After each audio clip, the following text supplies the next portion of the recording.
burning steel. The German half-track sat like a broken promise in the pre-dawn darkness, its steel hull riddled with holes that whistled when the January wind cut through the Vosges mountains. Murphy pressed his back against the cold metal, feeling the vibrations as enemy rounds sparked off the armor plating. 3 hours into what should have been a quick strike, and they were pinned down in a pocket of frozen hell that intelligence had marked as lightly defended. The Vosges forest stretched endlessly around them, snow-heavy pines creating corridors of shadow where muzzle flashes bloomed like deadly flowers. Murphy's breath came in sharp white puffs as he counted his remaining ammunition. 18 rounds in the M1, maybe 60 more distributed across his cartridge belt. Not much for what was shaping up to be a long morning in eastern France. Sergeant Torres crawled up beside him, ice crystals clinging to his stubble. The man had been fighting since Sicily, and Murphy could read the exhaustion in his eyes, the kind that sleep couldn't cure. "They got machine gun nests on both flanks," Torres whispered, his voice barely audible over the sporadic rifle fire echoing through the forest. "Battalion's gonna want to know why we're not at the crossroads yet." Murphy peered around the half-track's rear wheel, studying the terrain ahead. The road junction they'd been ordered to secure sat another 200 yards up the slope, dominated by a knocked-out American tank destroyer that had been burning since yesterday's failed push. Even from this distance, he could see German infantry moving between the trees, using the morning mist as cover. The 3rd Infantry Division had been grinding through these mountains for weeks, paying for every mile of frozen ground with blood and exhaustion. The brass called it reducing enemy positions, but the men knew better. They were hammering themselves against prepared defenses, trading lives for map coordinates that looked important on paper but felt meaningless when you were shivering in a foxhole at 3 in the morning. Lieutenant Kowalski's body lay twisted beside an overturned supply wagon, his helmet reflecting the pale winter light. Murphy had watched him fall during the initial assault, cut down by crossfire from positions that weren't supposed to exist. The kid from Chicago who'd always talked about becoming a teacher after the war, reduced to another name for the casualty reports. Private Rodriguez was crying as he tried to apply pressure to Captain Miller's chest wound, his hands shaking from cold and shock. The boy kept looking toward Murphy, waiting for orders that would somehow transform this disaster into the clean tactical success they'd briefed back at the battalion command post. "Murph," Torres said quietly, following his gaze toward the burning tank destroyer, "whatever you're thinking, don't. We've lost enough good men today." But Murphy was remembering the river crossing 3 months ago, when his hesitation had cost 8 soldiers their lives. He could still hear their voices calling for help, still see the look in Colonel Harrison's eyes when he'd written the after-action report. Combat fatigue, the old man had called it, trying to be kind. The whispers had started anyway. The kid from Texas was losing his edge, second-guessing himself when seconds meant the difference between living and dying. The tank destroyer's hull glowed orange against the morning snow, its main guns still pointed toward the German positions on the ridge. Murphy studied the vehicle's placement, noting how it commanded both approach routes to the crossroads. Whoever controlled that burning hulk controlled the battlefield. A mortar round exploded 50 yards to their left, showering them with frozen earth and pine needles. The Germans were finding their range, walking their fire closer to the scattered American positions. Behind them, Murphy could hear the distinctive chatter of a German MG-42, its rapid-fire bursts cutting through the forest like a buzzsaw. "Radio still dead?" Murphy asked. Torres nodded grimly. "Took shrapnel during the first contact. We're on our own until somebody misses us." The smart play was obvious to anyone with 3 months of combat experience. Pull back to the tree line, dig in, and wait for artillery support. Call in the coordinates and let the big guns blast the German positions clean. Standard infantry doctrine, the kind of by-the-book thinking that kept soldiers alive and wars moving forward through patience rather than desperate heroics.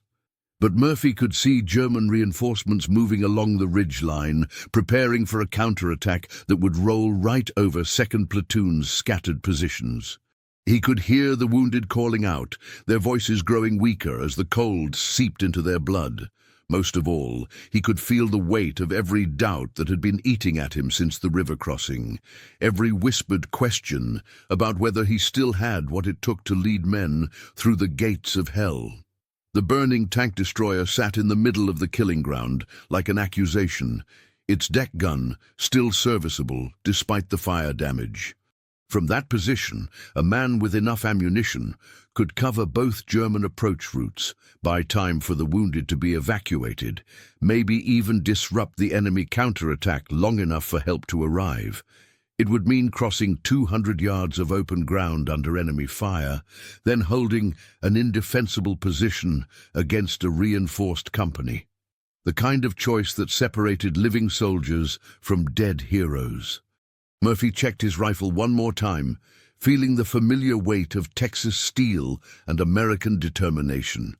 Around him, his men waited for orders that would define them all. If stories like this make you imagine what you'd do under fire, tell us in the comments how you think you'd react in this situation, and stay with us for the next chapters.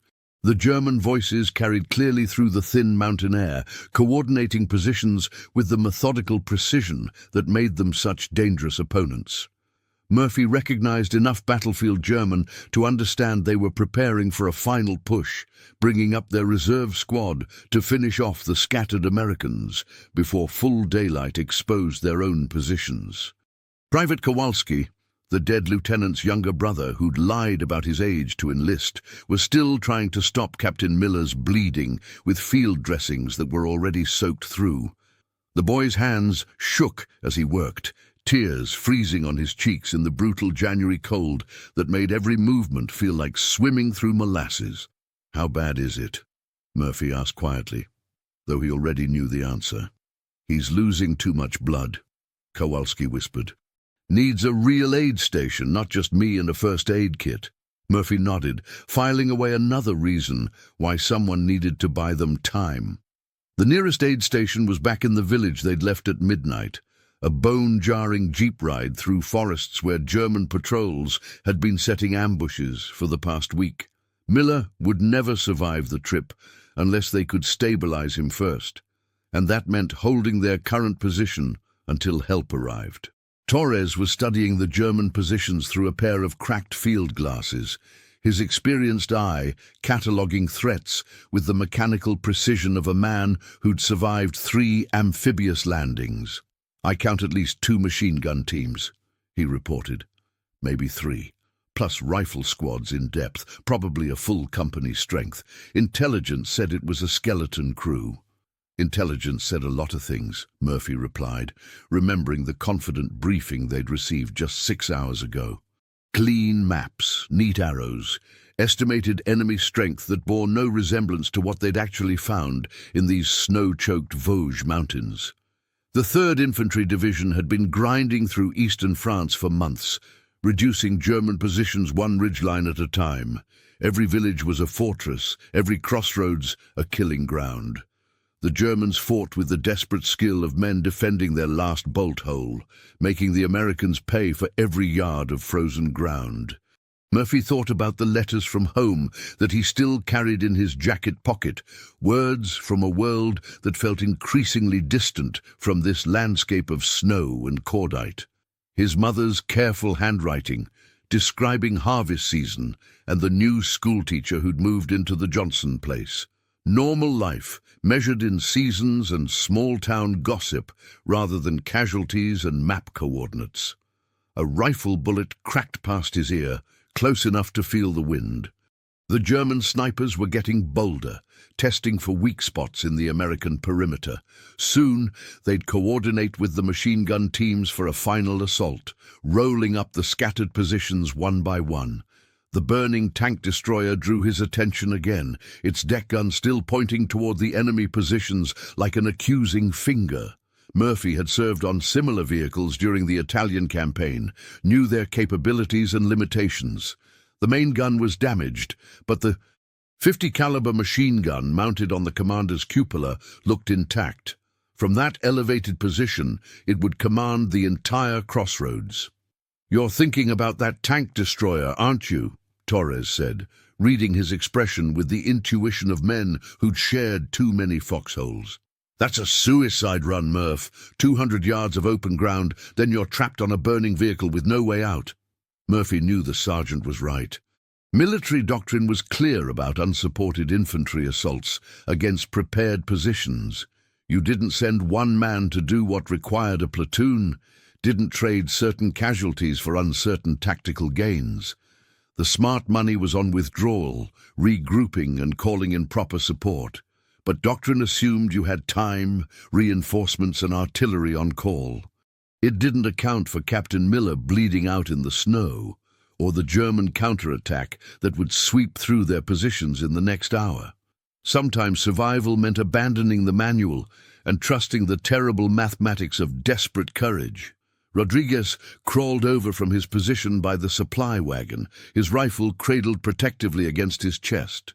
The kid from New Mexico had been steady under fire, never complaining about the cold or the fear that kept them all awake during the long mountain nights. "Murph, what's the plan?" Rodriguez asked, his voice carrying the absolute trust that made command such a crushing responsibility. Murphy looked at the faces around him, boys really, most of them younger than his 20 years.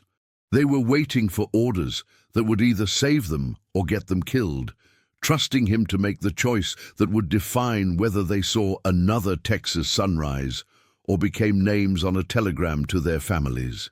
The wind picked up, swirling snow across the battlefield and carrying the acrid smell of burning fuel from the tank destroyer. In the distance, Murphy could hear the distinctive rumble of German armor moving through the forest, probably Panzer Grenadiers with half-track support coming to reinforce the crossroads. Time was running out for all of them. The sound of German tank tracks grinding through the frozen underbrush settled the matter with mechanical finality. Murphy counted the engine notes. At least 2 vehicles, probably half-tracks, carrying infantry reinforcements to seal off any American escape routes through the Vosges forests. Once those armored personnel carriers reached the crossroads, his scattered squad would be trapped in a pocket with no hope of extraction.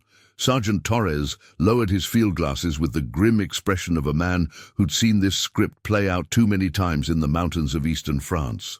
"Panzer Grenadiers," he confirmed. "Maybe 20 minutes out. After that, we're not going anywhere."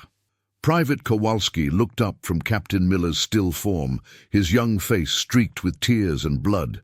"He's unconscious, but his breathing's steadier. Might have a chance if we can get him back to the aid station." Murphy studied the tactical situation with the cold clarity that combat demanded. The German infantry positions controlled both approach routes to the crossroads. Their machine gun teams had interlocking fields of fire that would cut down anyone attempting to cross the open ground. Standard doctrine called for artillery preparation, smoke cover, and coordinated assault by at least platoon strength. But the 3rd Infantry Division had been fighting with depleted units and stretched supply lines since the winter offensive began. Half their radios were down, ammunition was rationed, and the nearest artillery support was committed to the main attack on the ridgeline 5 miles north. They were alone in this pocket of hell, making do with what they carried and whatever desperate courage they could summon. The burning tank destroyer continued to dominate the battlefield like a medieval fortress, its steel bulk commanding the intersection where 3 forest roads converged. Murphy had studied similar vehicles during training, memorizing their armament and crew positions.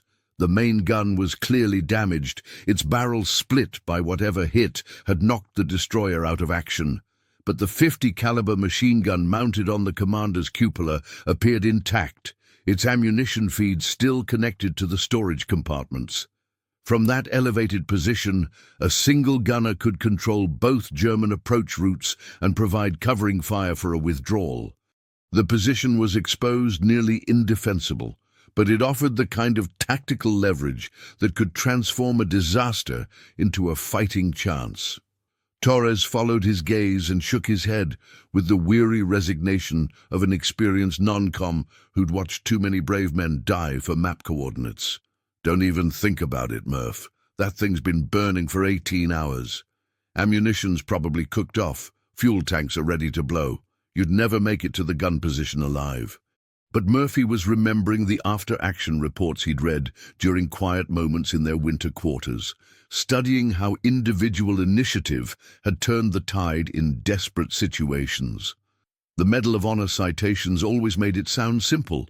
One man, one moment of extraordinary courage, one tactical miracle that saved his unit.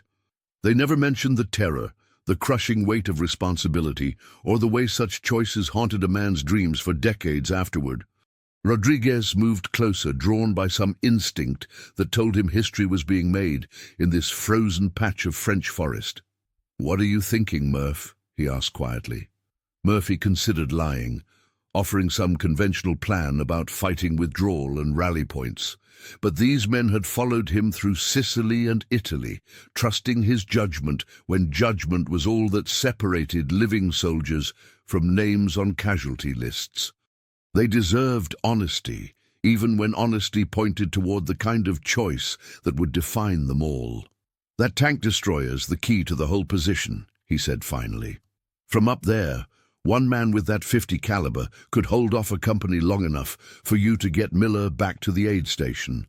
The silence that followed was filled with the distant sound of German engines and the sporadic crack of rifle fire from the enemy positions. Around them, the Vosges Mountains stretched endlessly, snow-heavy pines creating corridors of shadow, where death waited with mechanical patience. Torres spoke for all of them when he voiced the question that hung in the frozen air between courage and suicide. "And what happens to the man on the tank destroyer?" Murphy checked his ammunition one more time, feeling the familiar weight of clips distributed across his cartridge belt.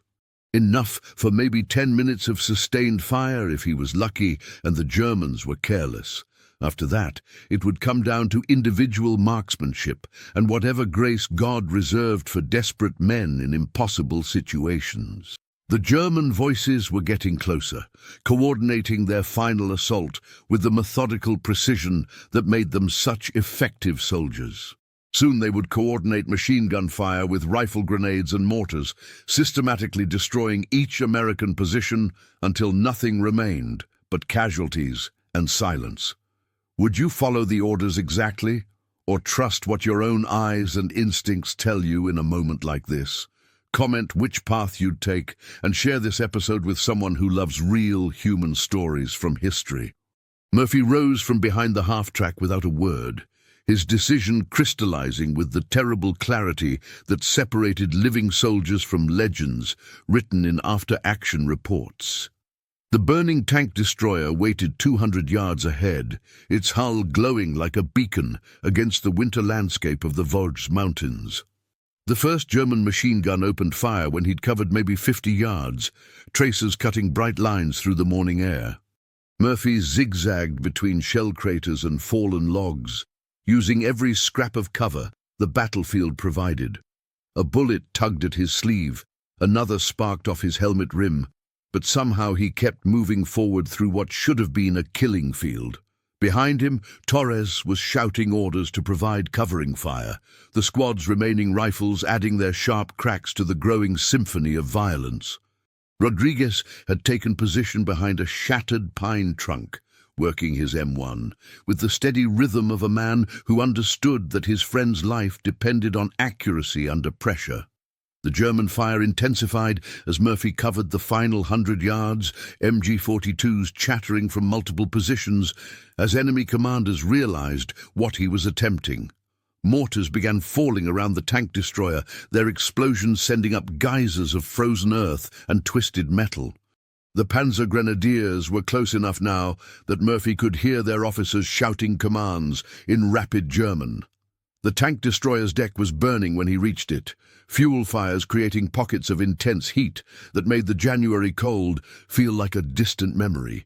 Murphy hauled himself up onto the commander's cupola, his hands already working to clear the .50 caliber machine gun's action. The weapon had taken shrapnel damage but remained functional, its ammunition belt feeding smoothly into the firing chamber. From this elevated position, the entire crossroads spread out below him like a tactical map drawn in snow and shadow. He could see German infantry moving through the forest, preparing for their final assault on 2nd Platoon's scattered positions. Panzergrenadier half-tracks were grinding up the eastern approach road, their mounted machine guns adding firepower to an attack that would overwhelm his friends within minutes. Murphy opened fire with short, controlled bursts, walking his tracers across the German positions with the methodical precision he'd learned during gunnery training. The 50 caliber rounds tore through pine branches and earthen fortifications, forcing enemy riflemen to keep their heads down and disrupting the coordination their attack required. A rifle grenade exploded against the tank destroyer's turret, showering him with hot metal fragments. Murphy kept firing, adjusting his aim to target the German machine gun teams that posed the greatest threat to his squad's withdrawal. The ammunition counter spun downward with terrifying speed, each belt representing maybe 2 minutes of suppressive fire. The heat from the burning vehicle was becoming unbearable, fuel fires spreading across the deck plating despite his efforts to stamp them out. Smoke filled his lungs, making each breath a struggle, but he maintained his position on the cupola as German return fire intensified. They understood now what he was doing, focusing their combined firepower on eliminating the American who'd turned their certain victory into a desperate firefight. Through the smoke and noise, Murphy could see his squad beginning their withdrawal, Torres and Rodriguez carrying Captain Miller between them, while Kowalski provided rear guard. They were moving in disciplined bounds from cover to cover, using the suppressive fire he was providing to break contact with the German positions. A sniper's bullet cracked past his ear, close enough to draw blood. Murphy shifted position, continuing to work the machine gun despite the flames spreading across the tank destroyer's hull. The vehicle's fuel tank was going to explode soon. He could feel the heat building, smell the distinctive odor of gasoline reaching its flashpoint. But his friends needed another 30 seconds to reach the tree line, another minute to get beyond the German machine gun's effective range. Murphy kept firing, spending ammunition with the desperate efficiency of a man who understood that time was measured in heartbeats, and every burst might be his last.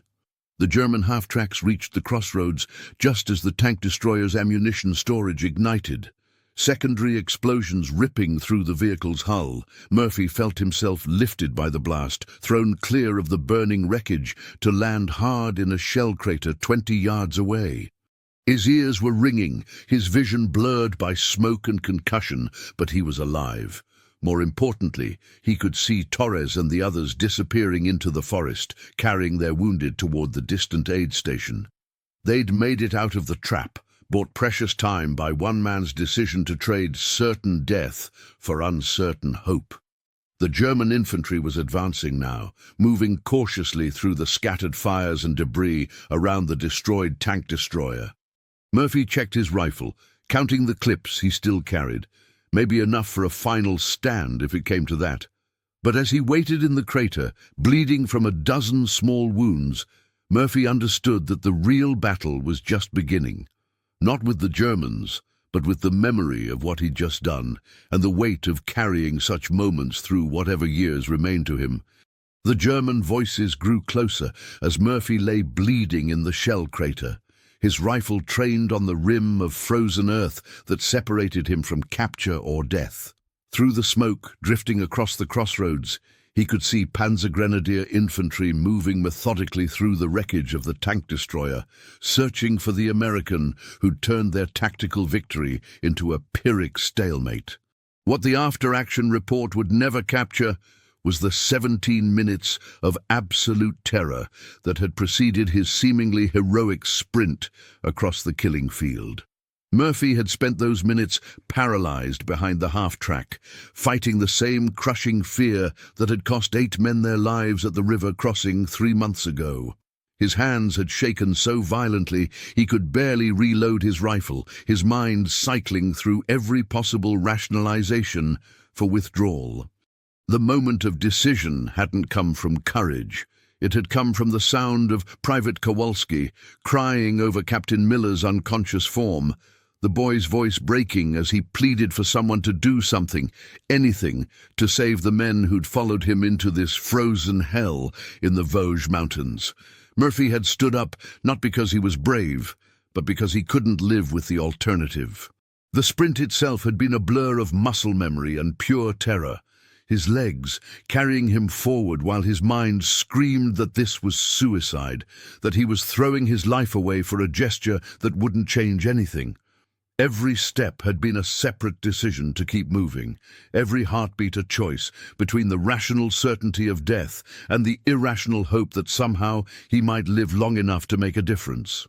Working the .50 caliber machine gun had felt like conducting an orchestra of destruction, each burst carefully timed and precisely aimed to create the maximum psychological impact on enemy positions. But what the Medal of Honor citation would describe as displaying conspicuous gallantry had really been 17 minutes of controlled panic, Murphy firing at muzzle flashes and movement because stopping to think would have revealed the impossible mathematics of his situation. The tank destroyer's fuel explosion had thrown him clear at the exact moment when German sniper fire was converging on his position. Pure luck, the kind of random chance that separated dead heroes from living legends. If the blast had come 30 seconds earlier or later, 2nd Platoon would have been naming a hill after him, instead of celebrating his survival. Now, lying in the crater with his ears still ringing from the explosion, Murphy understood what the newspapers would never print about Medal of Honor recipients. The actions that earned such recognition weren't performed by supermen immune to fear. They were the desperate gambles of ordinary soldiers who'd run out of alternatives and chosen to bet everything on one impossible moment. A German voice called out in accented English, offering terms for surrender. Murphy considered the proposal with the detached calculation of a man who'd already made peace with death. His ammunition was nearly exhausted. His position was compromised, and the tactical situation offered no reasonable hope of escape. Standard prisoner of war protocols suggested cooperation, survival, and hoping for liberation when the war turned.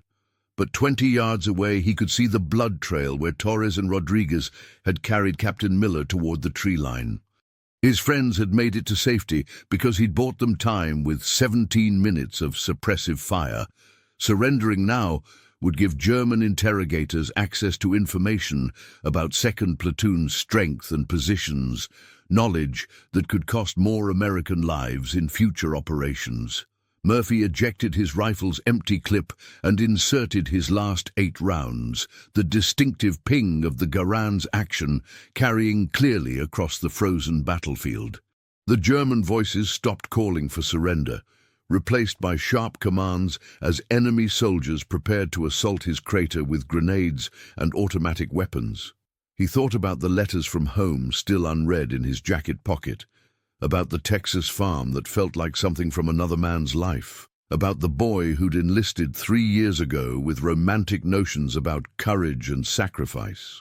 That boy was gone, replaced by a man who understood that heroism was just fear channeled into useful action, that legends were built from the broken pieces of ordinary people who'd found themselves in extraordinary circumstances.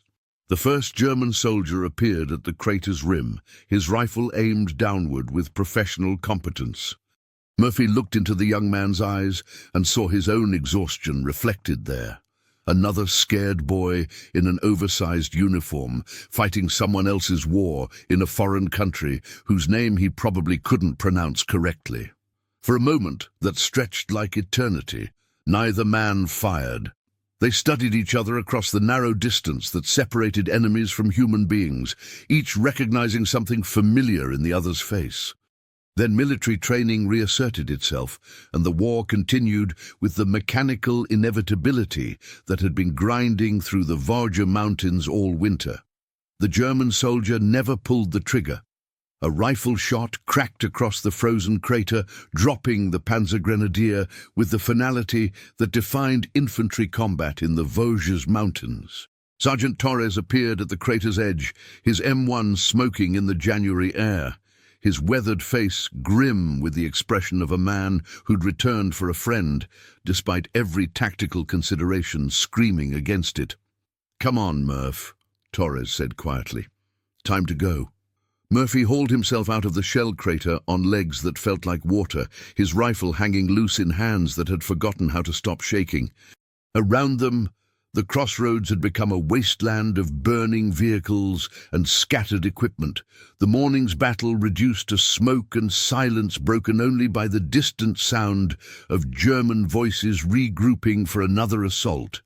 Rodriguez was waiting at the tree line with a captured German medical kit, working quickly to bandage the shrapnel wounds that had turned Murphy's uniform into bloody rags. The kid from New Mexico didn't say anything about the impossibility of what he'd witnessed, just applied pressure bandages with the methodical care of a man who understood that some moments required silence rather than words. The withdrawal through the forest took 3 hours, moving in careful bounds from cover to cover, while German patrols searched the area behind them. Captain Miller regained consciousness during the second hour, lucid enough to walk with assistance, but too weak to comprehend fully what had happened at the crossroads. Private Kowalski stayed close to his wounded commander, still crying quietly, but no longer breaking apart. Battalion headquarters occupied a stone farmhouse 5 miles behind the front lines, its rooms filled with map tables and radio equipment that reduced the morning's chaos to clean tactical symbols drawn in red and blue. Colonel Harrison listened to Torres's initial report with the professional detachment of a career officer who'd heard too many similar stories during 30 years of military service. "One man held off a reinforced company?" Harrison asked, making notes on a yellow pad that would eventually become official documentation. "Yes, sir," Torres replied. "Gave us time to evacuate our wounded and break contact." The colonel studied Murphy with the calculating expression of a commander who understood the propaganda value of extraordinary individual actions. The 3rd Infantry Division needed heroes for the newspapers, inspiration for the troops grinding through the winter stalemate in eastern France. Here was perfect material, a young soldier from Texas, modest and unassuming, whose actions embodied everything the folks back home wanted to believe about their boys in uniform. What followed was a blur of interviews, medical examinations and paperwork that transformed 17 minutes of controlled terror into the language of military citations. Words like conspicuous gallantry and extraordinary heroism appeared on forms that would eventually reach the War Department, where bureaucrats would craft press releases about American courage under fire. The Medal of Honor ceremony took place 6 weeks later in a French village whose name Murphy never learned to pronounce correctly. Photographers captured the moment when the division commander pinned the blue ribbon to his uniform, preserving for history the image of a young man who looked profoundly uncomfortable with the attention. The newspapers back home printed headlines about the hero of the Vosges, transforming a desperate gamble into an inspiring story of American determination.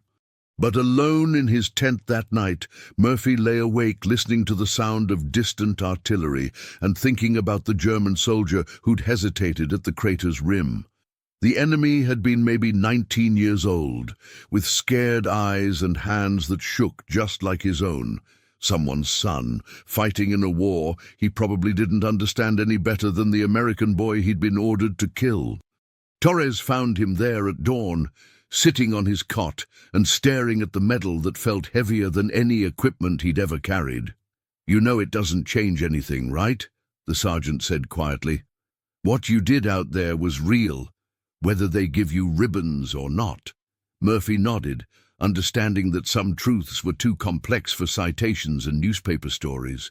The boy who'd cried over his wounded captain was still crying somewhere inside him. The friends who'd trusted him to make the right choice were still depending on his judgment in situations where the manual provided no guidance. The weight of carrying men's lives in his decisions hadn't gotten lighter. It had just become official.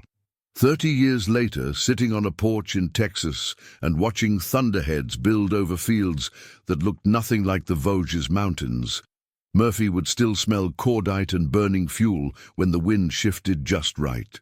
He'd learned to live with the memories, to function despite the weight of moments that newspapers called heroic, but felt more like necessary desperation. The medal stayed in a drawer, wrapped in tissue paper that yellowed with age. The real testament to that morning remained in the letters he occasionally received from Torres and Rodriguez, updates about marriages and children and ordinary lives made possible by 17 minutes of suppressive fire delivered from an impossible position. Heroes, Murphy had learned, were just ordinary men who'd run out of alternatives and chosen to bet everything on hope rather than certainty. The legend that grew around his actions was lighter than air compared to the weight of memory. But memory was something you carried alone, one breath at a time, through whatever years remained. If this story reminded you that behind every medal there's a human being carrying memories we'll never fully see, subscribe to the channel, tell us which country you watch from, and invite someone to revisit history with us in the next story.